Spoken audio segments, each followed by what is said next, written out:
On this episode, we talk about the ups and downs of 2014 when we present the 2014 Bytes, some of the best, some of the worst, Rookie of the Year, Diva of the Year, Change the Channel Award, and so much more now on Byte That.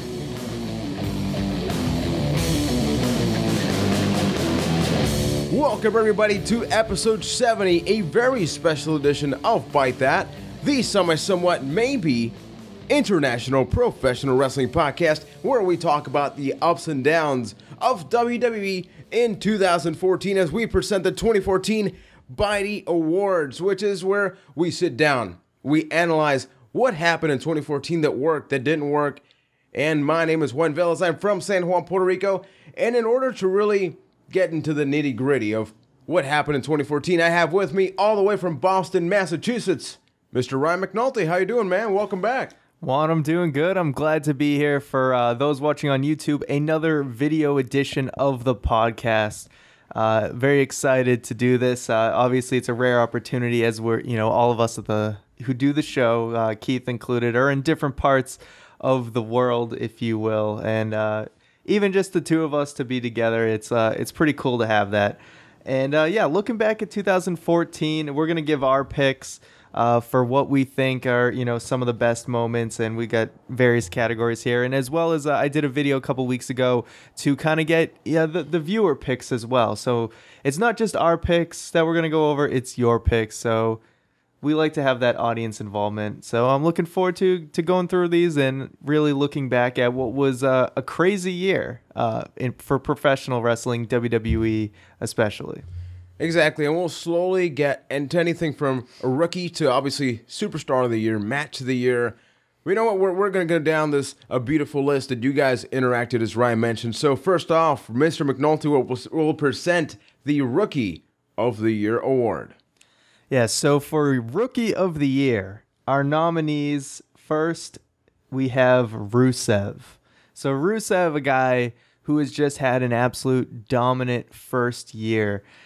He's still undefeated, made a huge impact when he debuted in the Royal Rumble, if you want to count that as maybe his only loss. Yeah. But, we're talking pinfall submissions, has not tapped, has not been pinned, has just destroyed everyone in his path, and looks to be going into WrestleMania pretty strong, Royal Rumble as well. So what do you think of Rusev? I think he's a rookie in every sense of the word because this is a guy that came up from NXT. We didn't just get a week or two exposure. For those that saw NXT, he had a completely different outfit, just a completely different, very much just classic heel, brute force type of guy. And then we see him go up in the main roster.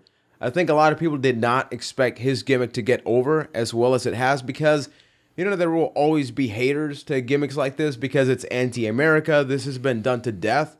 But I think that with everything that Rusev has been handed to him, with Lana, what they got going on, I think it's been pretty good. So that's why Rusev is part of our Rookie of the Year. So next up, we got Adam Rose.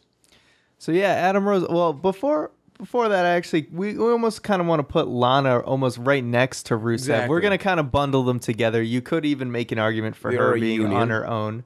But yeah, let's move on to Adam Rose. He is a rookie, and he was in the WWE this year, so he's on the list. He's a rookie, and he's new now, so he's in there. Why not? There wasn't actually too many people that debuted this year. Maybe that's why Adam Rose made the cut. I felt like he does deserve to be on here, though. For, having something interesting, yes, he kind of is basically just WWE's version of Russell Brand, but he's also kind of brought about some interesting moments with now this bunny being involved in storylines and things like that, and the fact that they almost kind of recognized that Adam Rose wasn't really getting over, so now he's kind of transforming into the heel party guy who's... even his crowd is starting to dislike him, and he's feuding with a bunny, but they've had some enjoyable moments on the show. So I think he is worthy of a Rookie of the Year nomination. And just a quick note, let's not forget that even though he debuted on the main roster this year, he was also presented as Adam Rose in NXT, and he was doing a really good job. People were, they were a big fan of him there. he was switched just a little bit. So we can't just blame the guy. We can't just. It's easy to just point the finger and say, "Oh, this is the guy with the bunny." So realistically, there are some good things. We've seen what he can do as Leo Kruger in NXT. So this is a guy that's actually pretty talented. Maybe it's just a couple of things that needed to be switched around. He may have just not exactly gotten the fairest amount of TV time to really try and get over. But needless to say, I think even this heel run, it's going somewhere. Yeah, and the next one we got to present Paige because, of course, after WrestleMania comes the WrestleMania after WrestleMania, known as the post-WrestleMania Raw.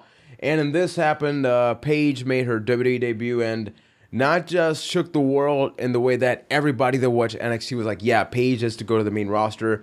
You debut by standing off against AJ Lee. You're challenging for the Divas Championship. Then you become the champion.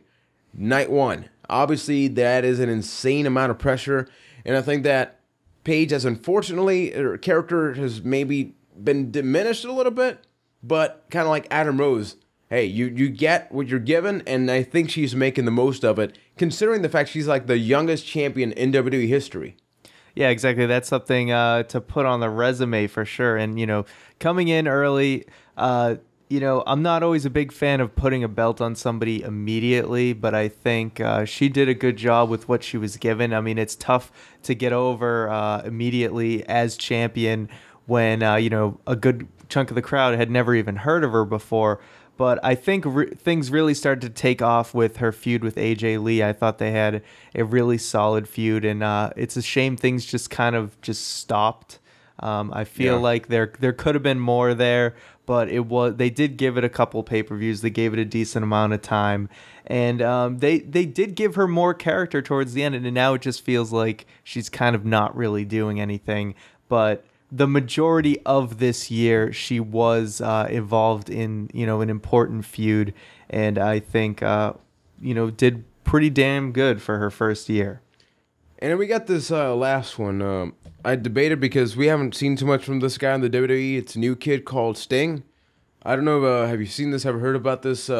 This guy never been in the company. People always want to see him. I'm like, okay, so this kid, going to go to the WWE, friggin' interrupts the main event, takes out Triple H, and effectively changes the course of the company. Maybe it's just me, but I think that's how you debut a rookie into the WWE. Yeah, absolutely. I mean, I think we're all ready to see what this kid's made of. He's come out here, made such a big impact with only one appearance. We'd like to see a little more, but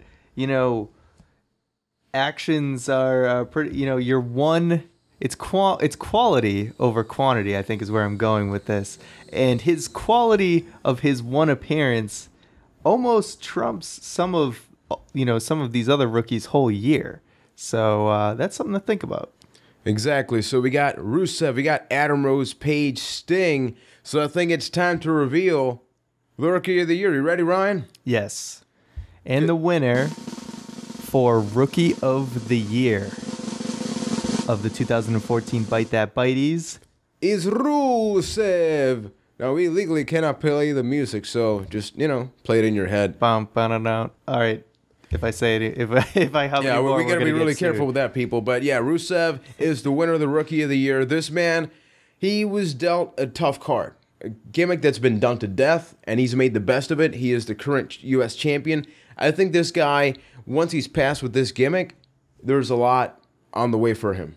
Absolutely. I mean, yes, they're just kind of capitalizing on the whole Russian controversy where, the U.S. and Russia aren't exactly getting along right now. And even though Rusev is Bulgarian, they just kind of said, hey, guess what? You're Russian now. Lana's going to be your manager. It's going to be awesome. And I mean, hey, there's still USA chants very loud every time he's out there. He's been so dominant. The crowd does really want to see him be beat. And you really can't argue that Rusev has just had an amazing year and fully deserving of Rookie of the Year. Exactly. Now we're going to have a little bit more fun with the next award, which is Things WWE Shoved Down Our Throats Award. So to summarize, this is the award where it's like, yeah, we get it. This is part of the program. You don't have it to shove it down our throats. So, Ryan, take it away with the first nominee. The first nomination for Things WWE Has Shoved Down Our Throats Award. John Cena. Cena, you got anything to say? No? Oh. Hold on, I'll get it tomorrow. Okay. We got a brawling buddy over We here. got technical difficulties, people. Cena's a little bit shy because of the awards, so... There we go. I can see you, actually. Hey, you know how they can see you? If they go over to youtube.com/ByteThatCast and listen to the audio version featuring video. Yes, you get to watch me punch a brawling buddy. Yeah, you get to see that. So, obviously, John Cena, simply because he's been there for a very long time, and unfortunately, WWE has not really paved the way to the point where there's an equivalent of John Cena. There are guys in that realm, but let's face it, WWE is unanimous with John Cena. It's standard affair. We expect this every year, but it's got to be on there. I mean, when you think things WWE shoves down our throats, John Cena is always at the top of that list. So a worthy nomination. Exactly. Up next, we got Roman Reigns, and to summarize, it's basically Roman Reigns feels the most force out of the three guys in the Shield. They broke out, and then he's the one with the catchphrases. He's the one that still has the Shield theme.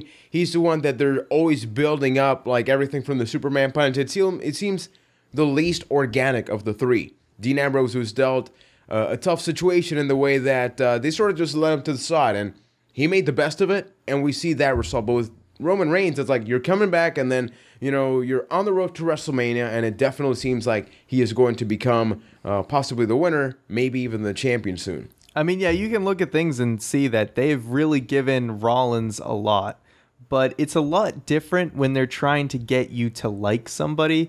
That's when it's always going to feel way more forced. And Roman Reigns, everybody can clearly see that WWE is so strongly behind him, and they want it to work just so bad. Yeah. And I think that's what throws people away. Because you know what? I like Roman Reigns, and I'd like to see him, exceed. But the thing is, when they throw as Stone Cold says, when they, put the jetpack on them, sometimes sometimes those jet streams are just a little too strong, and it kind of rubs everybody the wrong way. And some of those jet streams that maybe were a little bit to the beginning too strong is the WWE Network. So that's the third nominee, specifically the whole $9.99 thing. Do we really need to bring up anything that's not just that? I think we can leave it at that. Yeah, $9.99. I mean, we talked about it way back when they were pushing it really, really hard, and it was just annoying where it was becoming every single match they would find a way to shoehorn $9.99 in there. It was becoming insulting, especially, people who were already subscribed to the network. Exactly. You just felt so insulted, and you felt like, I almost want to unsubscribe just to spite them because this is so in your face. And last, but maybe least depending, we got Michael Cole. And simply just the mixture of all these things, because he is the voice. So $9.99, it dates back to Michael Cole, Big Red, Uso Crazy, and all that stuff. So I think that it's time that we announce the winner of the Things WWE Shoved Down Our Throats award. Drum roll, please. And the winner for Things WWE Shoved Down Our Throats is the WWE Network's $9.99 campaign, because let's face it, one thing is Cena, Reigns, even Michael Cole, but the fact of the matter is that even when you have like drop dead series promos going on, and then that wrestler has to shoehorn a little bit of a $9.99 thing, it's like, come on, man, like we subscribed since day one, we've yet to unsubscribe, and it's like you're penalizing the ones that are there, just trying to capture the ones that aren't there, and let's face it, you may not get them there, and certainly shoving it down their throats, I don't think that's going to make things any better. Yeah, you can't really argue that this was the thing that they just forced the hardest on us, so enough said there. Yeah, so now it's time for the Diva of the Year. Take it away, Ryan. All right, so the nominees we have for the 2014 Byte's Diva of the Year. First nominee, AJ Lee. So AJ was coming into this year as Divas champion, survived through WrestleMania, but lost it the next night to Paige. Proceeds to go away on a break, comes back and regains the title and has a great feud with not only Paige but Nikki Bella as well. So definitely a strong year from AJ.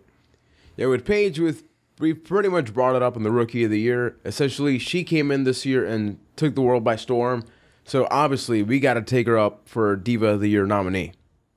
Next, we have Nikki Bella. She has had a feud with her sister, as well as a most recent feud defeating AJ Lee and becoming Divas champion, as well as her continued success with Total Divas. So this has been a strong year for Nikki and Brie, kind of separating themselves from each other, kind of forming their own identities. And Nikki Bella, obviously, with a strong year, winning the Divas Championship.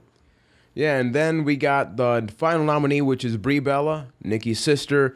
She's had a bit of a situation because obviously she is the wife of D-Bry, so you get those yes chants, sort of the same way AJ Lee gets to CM Punk chants.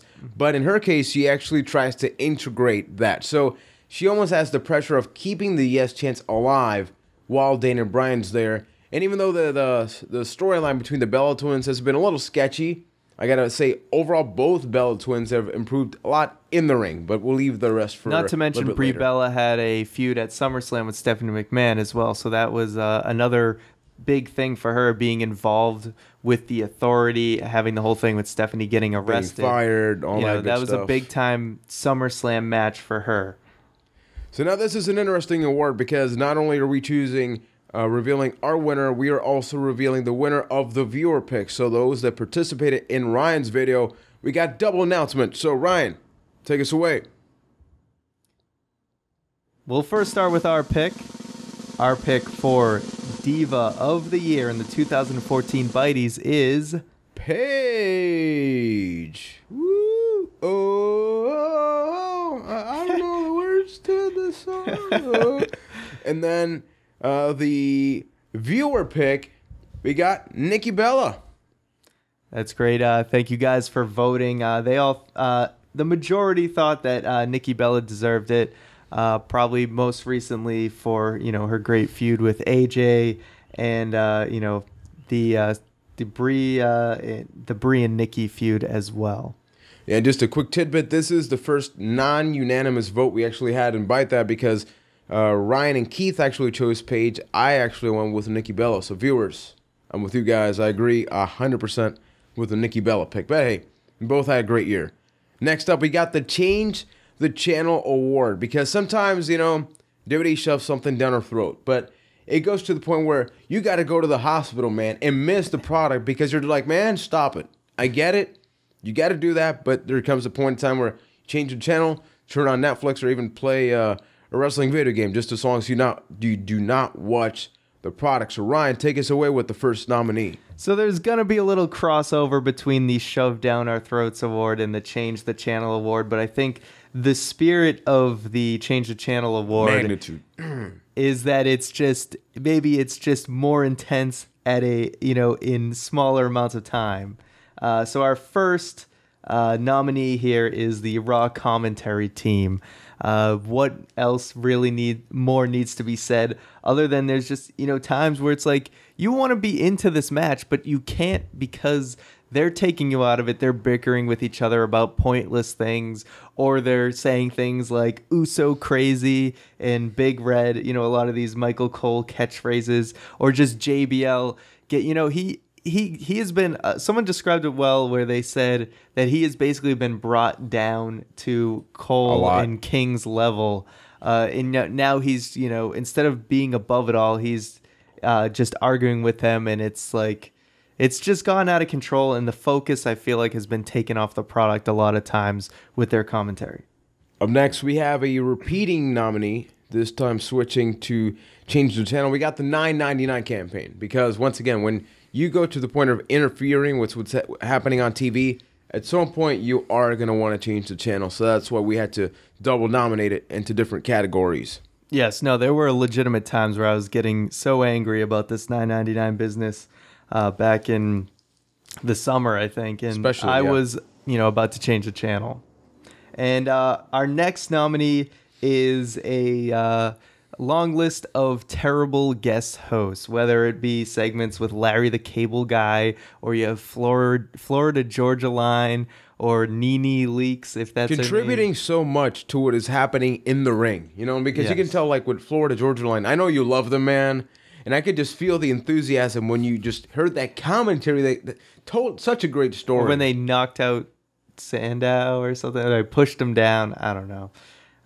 Yes, a lot of those segments. Like I don't even think I watched the Larry the Cable Guy one because I just was so fed up with some of these terrible guest hosts. And last and probably least, we got the Bella promo segments because, yeah, it's true. Brie Bella had one of the top matches, storyline-wise, of the year with the whole thing. As I got to hit play again back here. A little bit of technical We lost difficulties. our back screen. We're back, people. We are back. But Bella promo segments, to summarize, acting skills are not necessarily born with and are not necessarily developed. I think that's the best way we can put it. And what the hell? At one point, they were like, oh, Daniel Bryan's cheating on you. Seriously, what the hell's going on? I mean, that legitimately made me change the channel once. At one point, I just put it on mute, and I just started playing games a little bit because it got me really anxious. So that's why we had to put it in there, too. So, Ryan, let's get the drum roll going. Let's do it. All right. And the winner of the 2014 Byte Change the Channel Award is the Bella promo segments. Boo. Yes. If I could describe these as cringe-worthy incarnates, these were just absolutely abysmal. And they were just bickering the whole time. And you're just like, why the hell am I even watching this? So fully deserved of the Change the Channel Award. Now, this next award, it's a doozy. yeah, even though it's like halfway into the show, realistically, I think that this is the award that was the hardest to sort of pitch in. So we not only have 4 nominees, we got a ton of them. So we're just going to be really brief about each and every one. This is the headline of the year. Take it away, Ryan. All right, our first headline is WWE launches the network. Obviously, this was meant to be a groundbreaking thing, which we yet to see if it's really going to break that ground, but it's off to a promising start. And, you know, something that they had been saying was going to happen for multiple years. So it finally launched this year. Up next, we got CM Punk leaving the WWE. I think it really tells its story. It was long expected. One thing is to expect it, then is to see not just the combination of the confirmation.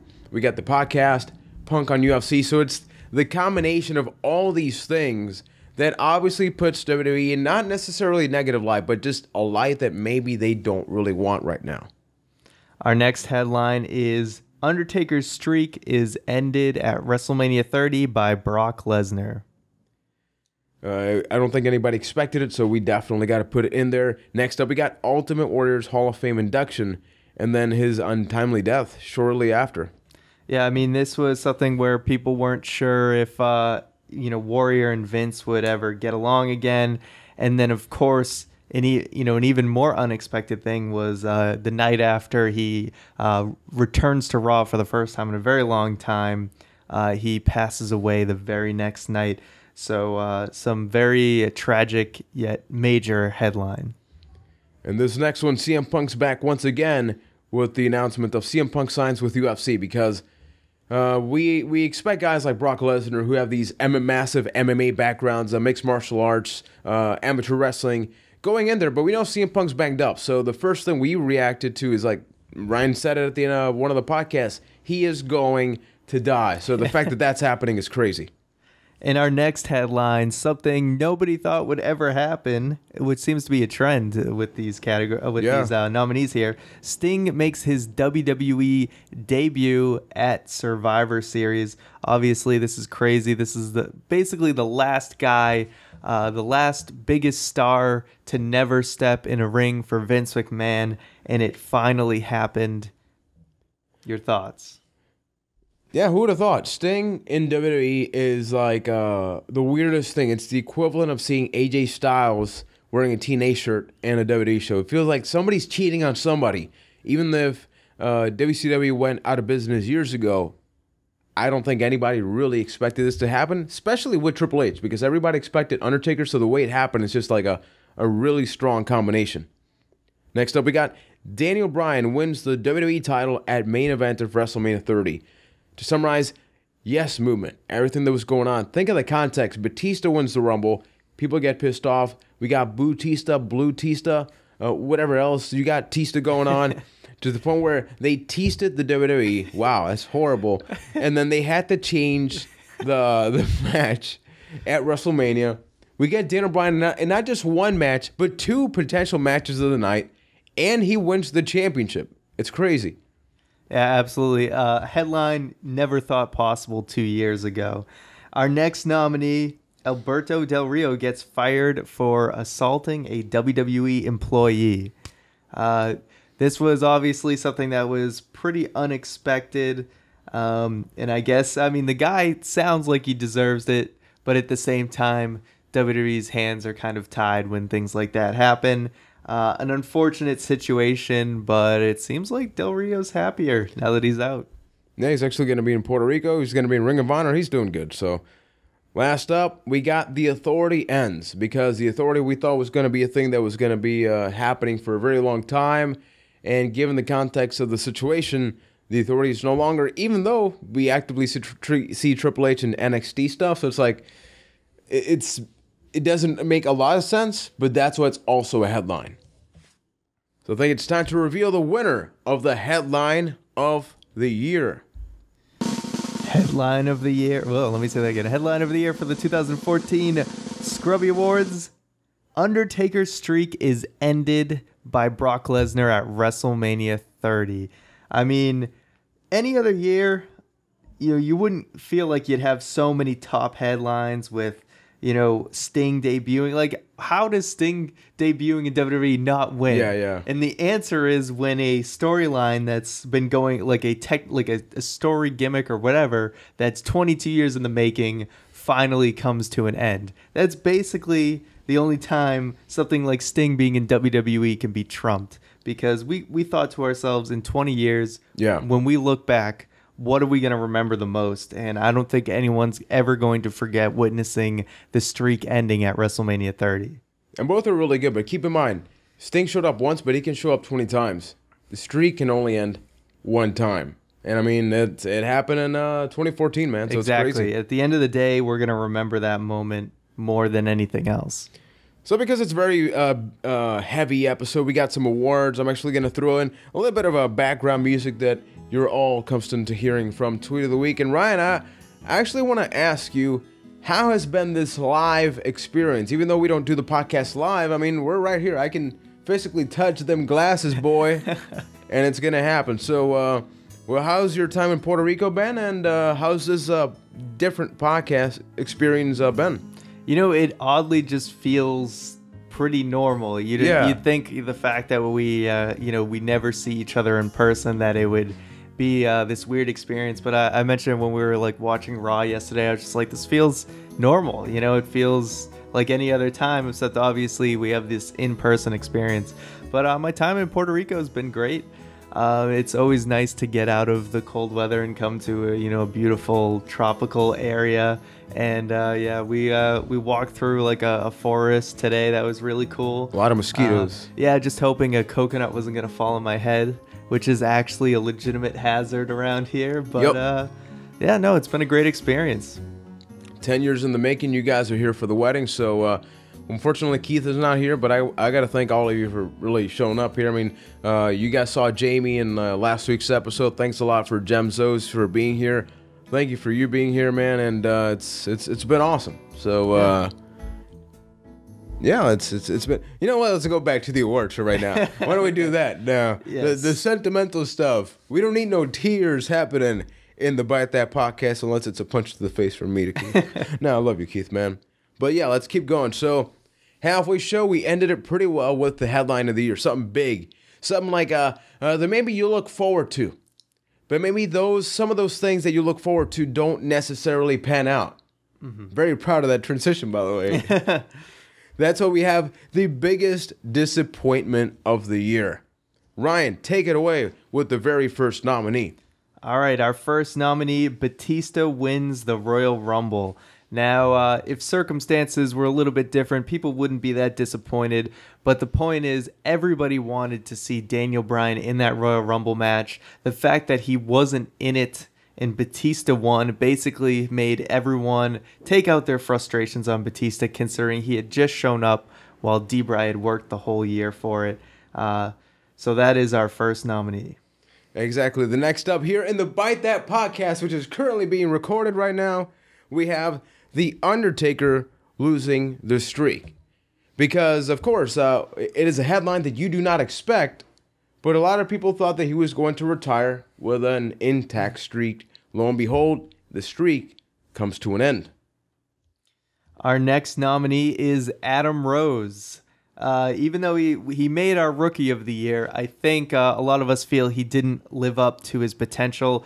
NXT gave us hopes that a lot more could be done with this gimmick, and unfortunately, it's kind of had some ups and downs and some stuttered steps, and it might be picking up again. But nevertheless, I don't think it's at all what we all wanted it to be. Yeah, and very similar, we got up next Bo Dallas, another NXT alumni, former NXT champion, billed to Hell and Up as a top guy in NXT, goes to WWE. Gimmick doesn't quite pan out, randomly loses to R-Truth. After that, we barely see him. He gets injured, so he's off TV completely. I mean, talk about a mood killer, a buzzkill, man. It's really unfortunate. Yeah, I mean, he was a guy in NXT who was he was the guy for quite some time, and to see him come up, and I felt like the crowd was responding to him, but he just kind of got cut off, and things just never happened. So our next nominee is Daniel Bryan getting injured. This was obviously a huge disappointment. Obviously, no one's fault, really, just things happen. Daniel Bryan was just, he had so much momentum just coming off of WrestleMania 30, only gets to defend his championship once, and then has to surrender the title because of an injury. We had all waited so long for that moment, and then his title reign just had to be cut short so soon. Up next, we got Cesaro. We got to think about Cesaro. He was actually really over when he was with the Real Americans. The swing was getting over. They break away the Real Americans, and he stops doing the swing. He stops doing pretty much everything that got him over in the first place. And guess what? When you stop doing the things that get you over, you don't get over. So it's really disappointing. Plus, he had an interview where he pointed out that he doesn't want to see Cena or Orton for a 500th time or something. Obviously, that didn't do him any favors. So honestly, that sucks. Our next nominee is Brock Lesnar's 2014. I think coming off the breaking the streak, obviously a huge moment, but I think we expected a little more out of Brock Lesnar. I mean, this guy got the biggest win you can get in wrestling history, and he's really only had a couple of matches since, and one of his very next match, all the way at SummerSlam, it's just basically 20 German suplexes, destroying John Cena, becoming champion, then has a disappointing Night of Champions match that ended in a DQ, and that's it. That's your year. That's the rest of your year after breaking the biggest streak ever. And you end the year by announcing that you're facing John Cena again next year, which is a little bit bittersweet. So, ladies and gentlemen, I think it's time to reveal the biggest disappointment of the year. And the biggest disappointment of the year is Cesaro. Just Cesaro. We forgot the sirens too, man. I mean, it's just... Dude, if you're a SpongeBob fan, look up Patrick Cesaro theme on YouTube. I think you'll really love that. But Cesaro, tough times, man. Really, really sucks for him. And one of my favorite guys, one of Stone Cold's favorite guys. He's got a really big guy supporting him. He's got a really big guy. Yeah, I'll leave it at that. Exactly. Man. That apparently the Andre the Giant Battle Royal isn't worth very much because we expect. I think the reason he really won biggest disappointment is because I think pretty much everyone thought, oh man, this is like Cesaro's year. This is the year he's really gonna break out, become a main event guy, and it really couldn't be further from the truth. And we all just hope maybe he has a better 2015. Yeah, so this is the point where we get to the nitty-gritty, as some might say. This is where, if Raw is 3 hours, you tune into the last hour to really find out who wins this. We got the Superstar of the Year, another award where you guys voted alongside us at Ryan's special YouTube video. So, Ryan, take us away with the first nominee. Our first nominee is Brock Lesnar. Although he was in that disappointment category, you also can't deny the fact that he not only ended the biggest streak ever, the biggest win in wrestling history, but that he also won the WWE World Heavyweight Championship in a convincing fashion and still has the championship. Up next, we got John Cena. John Cena's had a very interesting year. He's nominated, obviously, not just because of the things he does in the match, but he's always got to be nominated. Between the Make-A-Wish stuff, I mean, he is the guy you really want for a company, whether you like him or not. And you really got to give him credit for being abused the way he was by Brock Lesnar at SummerSlam. I don't think anybody expected John Cena, with the caliber, with the magnitude that he is in the company, to just completely be demolished and conquered by Brock Lesnar. Next up, we have Daniel Bryan. This is a pick that, he had an amazing start to the year. I even believe what it might be his greatest moment in his career when he, was in the cage and was, broke out of the whole Wyatt family, thing and did the yes chant. So, just an amazing start to his year. Wins the title at WrestleMania 30. And then everything gets cut off. And that's what really, kind of hurts his chances here. But, for, his first quarter of the year trumps so many other people's entire year. So exactly. Definitely worthy of a nomination. Up next, we got Mr. Money in the Bank, the man that sold out, the man that betrayed the Shield, Seth Rollins. And I think those key things I pointed out really define Seth Rollins, not just because of that, but because he was able to actually become bigger and better after the Shield, because who would have thought the Shield didn't have a single bad month? Maybe they had a couple of bad Raws here and there, but you would think, okay, there's no way they can be as successful as the Shield. Guess what? They're bigger and better than ever. So we got Seth Rollins. And finally, we have Dean Ambrose. So obviously a great start to the year with the Shield, and then when Seth Rollins betrayed the Shield, Dean Ambrose did a great job of breaking out, kind of forging his own path when him and Reigns decided to also kind of split ways. He had an amazing feud with Seth Rollins. We don't have feud of the year as a category, but let's just say feud of the year wins here between Rollins and Ambrose. Really, Ambrose just, the lunatic guy and really showing intensity like no other. And really stepped up when Reigns went out with an injury to kind of step in his place and, succeed and do better than Reigns was doing in that spot. So now it's time to reveal the winner of the Superstar of the Year. And the winner is, for Superstar of the Year, Seth Rollins. I really don't think that you can deny that no one has broken out more and really proven themselves more than Seth Rollins this year. No one really thought he was going to be, the top heel in the company. But, I mean, obviously with Brock Lesnar only having minimal appearances, Rollins has really stepped up, done an amazing job of being a worthy Money in the Bank holder and being the top heel in the company for most of the year now. He's been the top everything. In the podcast in the past year, we've said, here's the next Jeff Hardy. Babyface that can do high flying. Top heel. He has basically taken over the top heel spot because Brock Lesnar is not there always champion. So you could even make the argument like he is the equivalent of the champion. He is the Mr. Money in the Bank. He fought the odds to become better and better, bigger than he was in the Shield. There's nobody else that you can do that, which is why we also got announced that Seth Rollins is also the viewer pick of the year. So it was a unanimous decision between pretty much everybody, whether you like him or you hate him. Seth Rollins is the guy that not just now, but in 10 years, he's going to still be up there. He's going to still be the face of the company, and you really got to watch out for what he's got in store. And we're glad that all of you agree. Exactly. So now we got match of the year. Very self-explanatory, much like a headline of the year. We got a ton of them, so we got to summarize. First up, we got Cesaro versus Sami Zayn, an NXT rival.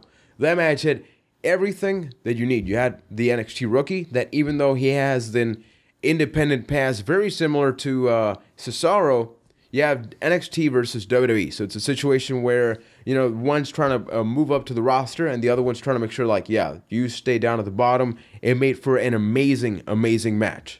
Yeah, I mean, that was NXT really coming out and swinging and saying, this is who we are. And I feel like that match defined it as their first program on the WWE Network. Next, we have the WrestleMania main event, the triple threat between Batista, Randy Orton, and Daniel Bryan.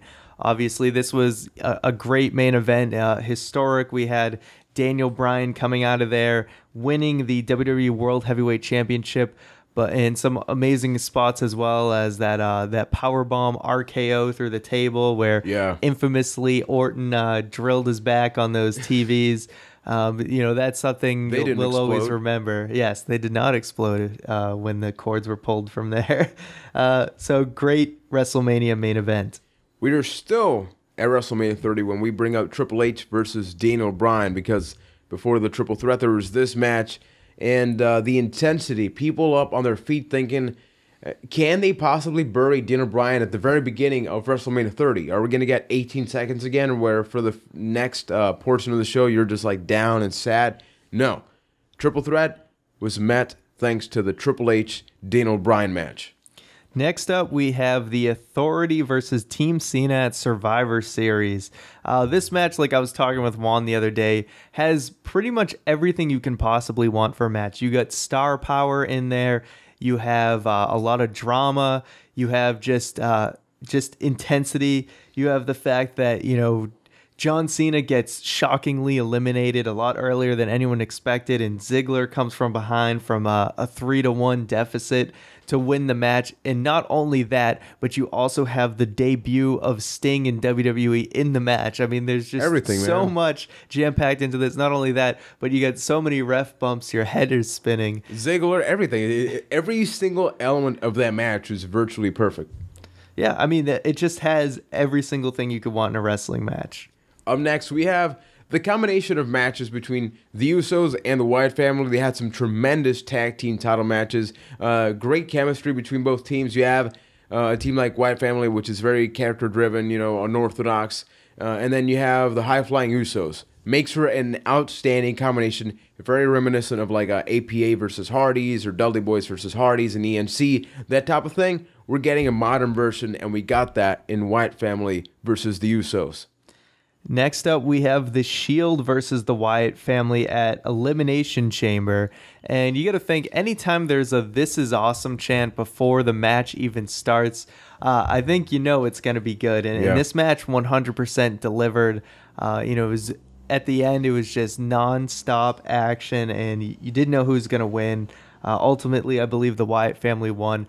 But just an awesome match. And it was awesome to see, two factions fighting each other, really hating each other, and actually delivering on an excellent match, because we don't get to see faction versus faction very often. So it just felt like a treat. Absolutely. And keeping with that theme, we actually have Evolution versus the Shield at Extreme Rules. It's sort of like a past, ironically, with Evolution and the future in the Shield. And it was just great to see what do you do with the Shield? A team that has not had a bad day, a team that doesn't have a bad match, a team that's beaten everybody. Well, you bring back the past, man. You bring back Batista for this. The match, the chemistry was so good. Even Seth Rollins in a podcast with Jericho said, guess what? Batista was so happy with that, he wanted another match with us. Got the Guardians of the Galaxy stuff promotion delayed a little bit just so they can do that. I mean, that alone means it has to be one of the matches of the year. Absolutely. Next up, we have an often forgotten match, Daniel Bryan versus Bray Wyatt at Royal Rumble. That was this year? Yes, that was this year. It's hard to remember that the Royal Rumble is always at the very beginning of the year. You always kind of want to tie it to the previous year. But Daniel Bryan versus Bray Wyatt, I mean, this may still be Bray Wyatt's best match. I think it was just absolutely amazing. They had really good chemistry, just tons of intensity. They gave it a lot of time, and ultimately Bray Wyatt won there, and it was just a great match overall. And last and certainly not least, we have Ambrose versus Rollins, the Lumberjack match at SummerSlam. That match had it all because You know, in wrestling, you don't need these insanely elaborate storylines. Brother turns on a brother, so the other brother wants to kick his ass. That was pretty much it. Nothing else needed to be said. The bond was so close in the Shield, nobody thought the turn was going to happen. And we thought, like, okay, so are they never going to be facing off again? Because for a little while, WWE sort of ignored that as a possibility. But we got that match at SummerSlam, and it was really, really awesome. Easily the best lumberjack ever, maybe. Yeah, at first we were like, what the hell, lumberjack match? But they really made it work. So now it's time to announce Byte That's Match of the Year for WWE 2014. Byte That's Match of the Year is The Authority versus Team Cena at Survivor Series 2014. No, we're not cop-outs because this also won a Slammy. I think we did a good job of justifying why this match won because it really just had every element possible to make it great. Yeah, it absolutely had every single thing. And it's interesting because we also got a viewer's pick, which is actually the Shield versus the Wyatt family at Elimination Chamber. So it's good when it's not necessarily obvious which is the match of the year. Mm-hmm. There are a lot of candidates. Look, we tried to limit it to 4, but you know what? It's been a good year. We sort of commented like maybe we haven't had like that one pay-per-view that from top to bottom is amazing, but you can pick out at least one match from every single pay-per-view that is worthy of at least being considered for match of the year. It's also kind of a cool trend to see that a lot of these multi-man matches are nominated. There's actually not that many singles matches on there, so it's kind of cool to see that people are appreciating those sort of tag and multi-man matches more. Exactly, and before, you know, usually awards conclude at this level. We got Superstar, we got Match, but we got a special award that only has one nominee and one winner, which is 2014 is ending. So where something ends, another begins, and we wanna speculate and sort of think about what we think is going to be the thing in 2014. That's why we bring up the Hope Award. Ryan, drum roll. The Hope Award winner is NXT versus Raw and or SmackDown. I'm gonna put in there because we have some interesting things with SmackDown moving to Thursdays. But anyway, the actual summary of this award is after the latest NXT TakeOver event, Our Evolution, we almost feel like now there is sort of this feud between the main roster and the NXT roster where NXT seems to be outdoing some WWE pay-per-views. A lot of people think TakeOver Our Evolution was better than TLC, and there were even NXT chants during some of the boring segments on Raw just the other week. So this really kind of brings us to hope that maybe we see a bigger rivalry between these two, and with even the fact that SmackDown could be moving to Thursdays, we might actually see direct competition between the network and SmackDown airing on Sci-Fi. And wrestling needs its competition, and what better way to have competition than like internally? Because I can easily, if we're different companies, I can put Ryan out of business. But what when it's internal? I can't put you out of business. What can happen is like maybe you move on up a little bit, I move down. So WWE wins no matter who loses or who wins. So it's amazing. We're seeing the things when you get a huge NXT chant that rivals the CM Punk chant on Raw. Get ready, because I really do think that the same way we got Nexus interfering on Raw when they took out John Cena, CM Punk, and all that stuff, something's got to happen in 2014. I don't know how, and I'm a little bit worried if WWE is going to just sort of mess this up, but I'm looking forward to it. This is also could be looked at as a Triple H versus Vince McMahon feud. So somebody can kind of technically win here. WWE ultimately wins. But Triple H and Vince, there could be, an actual definitive winner there. Yeah, I'm going to end the podcast with a little thing. The Authority stopped being the Authority in WWE, but Triple H can still control NXT. Think about the possibilities there. Okay, that's interesting. Boy, yeah, it can definitely happen. We're seeing Triple H on video and NXT stuff. Vince McMahon sort of around there. I think that if they do that, that's going to be amazing. NXT Invasion. I mean, their pay-per-views or events are called TakeOver, so it's perfect. It could happen. So thanks you to everybody that contributed to our viewer picks. It's been awesome. Hey, by the way, if you got a wrestling related gift, because it's Christmas, Ryan, we got to bring that up, man. If any of you won or got a great Christmas gift related to wrestling, make sure to send us a tweet at ByteThatCast and let us know if you agreed or disagreed with any of the options. And make sure to check us out on YouTube, iTunes, Stitcher, TuneIn Radio, and pretty much everywhere else we are available. So for everything else, Mr. McNulty, take it away as we close out the show. All right. Thank you, Juan. Well, we want to thank everyone once again for listening and or watching this week's edition of the Byte That podcast. It was fun going through the year of 2014. We still have one more show left in 2014 next week, so make sure to tune in. Don't forget to also check out our YouTube channel, youtube.com/ByteThatCast. Hit that subscribe button. Check out all our content.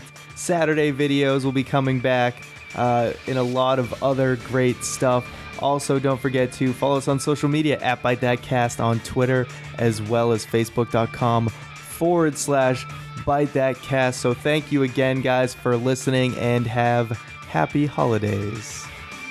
Cold times lay ahead.